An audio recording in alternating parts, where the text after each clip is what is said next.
I just want you all to know that what you see in frame is a total lie. Everything outside of the frame is messy, you guys. I've got stuff all over my dresser. I have clothes that I have to put away. I still have boxes that I have to unpack. We've lived here for a year, and that is behind my entertainment center. So I want you all to know that no one's life is perfect. So if you look at this like cute little setup here, just know that everything outside of frame is a hot mess. So I just want you all to know that. What's up, you guys? Welcome back. If you're new, my name is Jess. Thank you so much for taking the time out of your day to click on this video and hang out with me for a little bit. Today's video is going to be dealer story time. Now, every time I talk about this, I get a lot of questions, and honestly, I've just been thinking about it for a couple of weeks now because I feel like every week or so I get 2 or 3 questions on how much money I made as a dealer, what I used to spend my money on, where I went, did I travel? The questions lean towards glamorizing that life, and I've just been thinking so much on it and how to approach this topic in a way that is true to me and honest about the reality of being a dealer. So, without further ado, here is dealer story time. So, man, where do I start, you guys? I'm gonna start with date night last night. So, last night, Reese and I went into the city. We live a little ways outside the city. We went into the city to have this beautiful dinner at Ruth's Chris, which is like my favorite steakhouse. They do an amazing tomahawk ribeye, which is life. It's also hella expensive, and we only go there a couple times a year because it costs so much money, but I digress. So we went into the city, and there is just something about being downtown that brings back great memories for me and really bad memories for me. Recently, though, it's been more positive than negative, and I love being in a city, whether it's New York City, which is my heart. There is no better city than New York City. I'm sorry, just fight me. New York City has my heart, it always will. But there's just something about being in a big city that makes me feel peaceful or at home, or I just love it. I love the vibe, I love the energy, and I always have. And now I know there are some people that don't understand that don't understand what it's like, that don't understand loving a city. And I feel like I am like, I'm a unicorn when it comes to this, because every time I say that, a lot of people are like, oh, I just hate all the people. I like privacy. I like this. Like, I just love the city. I mean, I always have. I've always loved the city. I've always loved a city view. It's just me. So we went into the city for dinner, and we had a great dinner. I had a great time with my man. So it was a good treat for me to get away from the house and have a night with him. And we ended our date at Willis Tower. Now, Willis Tower is an amazing building. They have a skybox, which if you've ever been to Willis Tower, you know that, I know I'm kind of rambling here, but you know that you have to wait in a really long line to get to the skybox to take pictures. Well, unfortunately, I wasn't able to do that because we had a babysitter. I was on a time crunch. Anyway, I digress. So we go up to Willis Tower, and it reminded me a lot of the Empire State Building. It's not as nice though. Empire State Building is like creme de la creme. So it just reminded me of the Empire State Building. We went up there and we saw the view, and now I've seen the view of Chicago many times. You guys who follow me on Instagram, and I'll leave that in the description box. You guys know I take pictures with that view. I love the city. If you go to my Instagram, you'll see tons of pictures of this view.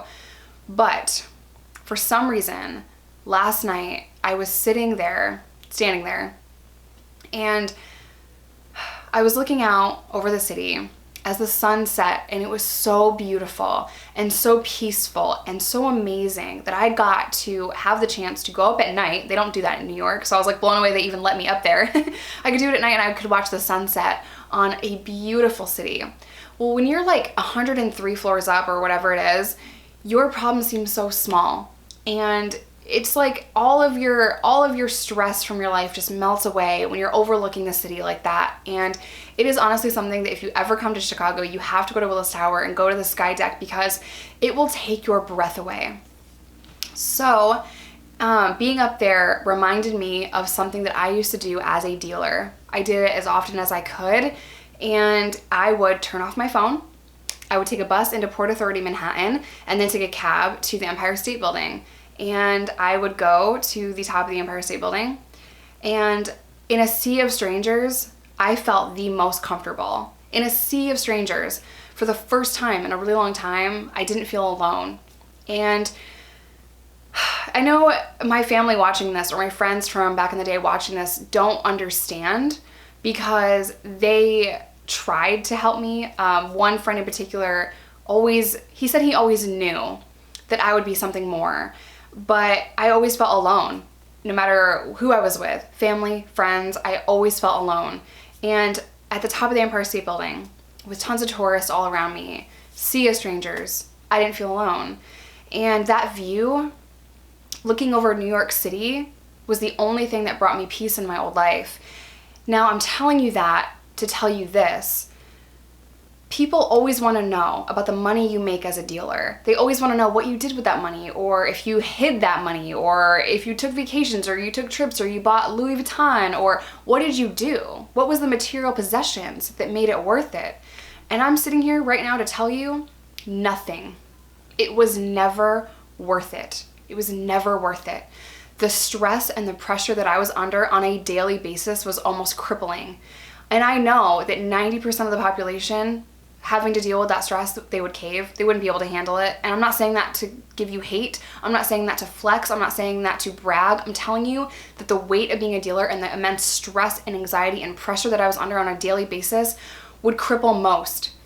And that is kind of what made my addiction so bad, because there was so much, you guys. There was so much on my shoulders. Are the cops gonna kick down my door again? Is someone gonna rob me? Am I gonna be in debt? In the last year I was a dealer, I was in crazy amounts of debt and stress and pressure. And I mean, Randy and I had to deal with a lot of ridicule from our family, from my landlord, from my boss. I worked this ridiculous job just to prove to my landlord that I wasn't a dealer.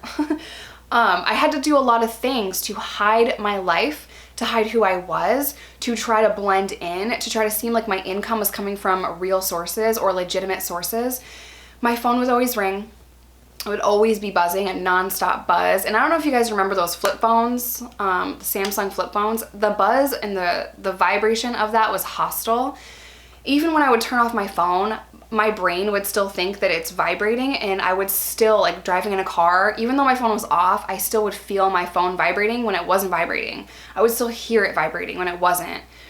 It was a non-stop source of tension that, like I said, would make people cripple. I would walk down the side of the street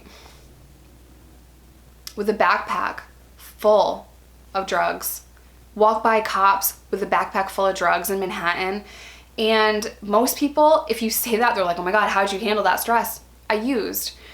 I was never happy in my old life. And the only time I got any kind of peace is when I took a bus 3 hours away to go to the Empire State Building and stand up there for hours looking over New York, thinking about my life and my problems and my stress and my debt and people that are needing me because they're going to be sick if I don't answer the phone, worrying about my next re-up, worrying about getting robbed, worrying about going back to prison. It was a constant source of tension. I want you guys to know there is nothing worth it. I don't care how much money these dealers in movies make. I don't care how much money. There is absolutely no amount of money that could ever bring me back to that life, because yeah, there was some money. I was rich on the outside, but I was poor in here. And the dark undertone of that life is not worth it at all, you guys. So now I'm rich in here and poor out here, if that makes sense.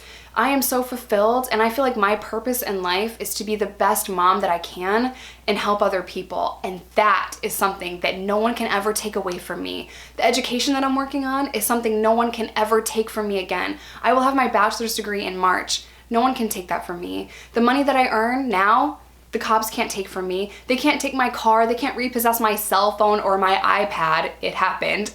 They can't do that anymore. No one is ever going to take from me anything that I've earned, because I earn it the right way, and that peace of mind cannot be bought, my friends. So is it worth it to be a dealer and run the streets and live that life? Hell no. Hell no.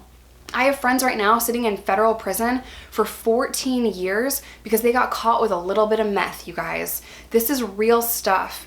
Being in that life, it would only lead to two things: prison and the ground. Prison and death. Those are the two paths that being a dealer leads to. So I want you guys to think about it the next time you ask me how much money I made as a dealer, because that doesn't matter. You're missing the point. I was empty, I was soulless, I was miserable. And I am just very fortunate to be sitting here right now on YouTube with you guys, because I should either be dead or in prison for the rest of my life, like some people that I know. I know people right now that were in the same situation as me, serving life in prison. And every time I talk about it, it gets me a little choked up, and I get a little emotional because that could have been me. One split decision could have taken my life away. One ambulance ride could have... If it wasn't for one ambulance ride in the nick of time, I would be dead. Narcan saved my life. Prison saved my life. And I am sitting here a miracle, you guys. So it's not worth it. If you were an addict also, please get help. There are so many resources in your city. I'm going to end it here because I'll get too emotional to talk. But if you were in that world still, if you were struggling with addiction, whatever it is that you are struggling with, please reach out and get help. There are so many resources in your city. There are so many programs out there. There are rehabs that allow you to go in without insurance. So do your research. Look at those programs. If you are the loved one of an addict, go to Al-Anon meetings. Reach out. Find the support that you need. So I love you guys. Stay safe. Stay sober. Stay out of the streets. And I'll see you in my next video. Bye.